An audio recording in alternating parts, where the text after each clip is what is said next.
Hello friends, இன்றைக்கி vegetable kurma எப்படி பண்ணுறதுன்னு பார்க்கலாம். இது என்னோடய ஸ்டைலில் பண்ணியிருக்கேங்க. இது கடாயில் கொஞ்சம் எண்ணெய் ஊற்றிட்டு சோம்பு, பட்டை, அந்த ஏலக்காய், கொஞ்சம் கிராம்பு, மராத்தி மொக்கு ஒன்று, ஒரு அன்னாசி பூ, இதெல்லாம் நல்லா போட்டு வதக்கணும். வதங்கினதுக்கப்புறம் இஞ்சி பூண்டு கட் பண்ணி போட்டிருக்கேன். ஏன்னா இதெல்லாம் அரைக்க தான் போகிறோம். இல்லை அப்படியே போட்டிருக்கேன். கொஞ்சம் வெங்காயம் சேர்த்துருக்கேன். வெங்காயம் நல்லா வதங்கணும். கொஞ்சம் கருவேப்பிலை ஆட் பண்ணிக்கலாம். உப்பு போட்டிருக்கேன் வெங்காயம் வதங்கிறதுக்கு. இந்த ஸ்டேஜ்லேயே நம்ம கொஞ்சம் கொத்தமல்லி, புதினா போட்டு அரைச்சிடலாங்க. ஏன்னா நான் புதினா இல்லை, அதனால் போடலை. காஞ்ச மிளகாய் ஒன்றேன்னு போட்டிருக்கேன் காரத்துக்கு. கொஞ்சம் பொட்டுக்கடலை, தேங்காய் இதெல்லாம் போட்டு நல்லா வதக்கி ஆற வச்சு அரைச்சிக்கணும். நல்லா வதங்கிருச்சு.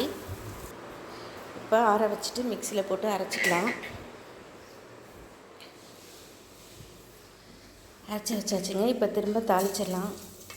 கடாயில் திரும்ப எண்ணெய் கொஞ்சம் ஊற்றிட்டு சோம்பு, பட்டை தாளிச்சிட்டு வெங்காயம் போட்டு நல்லா வதக்கிக்கலாம். இதுலேயும் கொஞ்சம் நம்ம புதினா போட்டால் நல்லா வாசமாக இருக்கும். புதினா நான் வாங்க மறந்துட்டேங்க. இப்போ தக்காளி ஆட் பண்ணிக்கலாம். நான் 3 தக்காளி போட்டிருக்கேன்.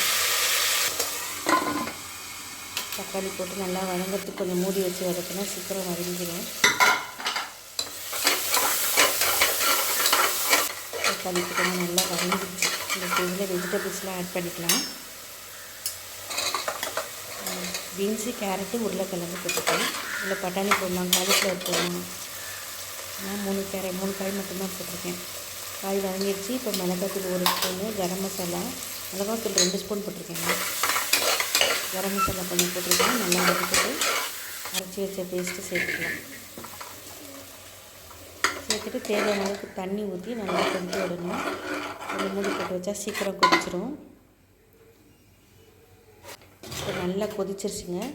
அந்த ஸ்டேஜில் நம்ம உப்பு பார்த்துட்டு டேஸ்ட் எல்லாம் பார்த்துட்டு கரெக்டாக இருக்குன்னா குக்கர் மூடி போட்டு ஒரே ஒரு விசில் விட்டு இறக்கிடலாம்.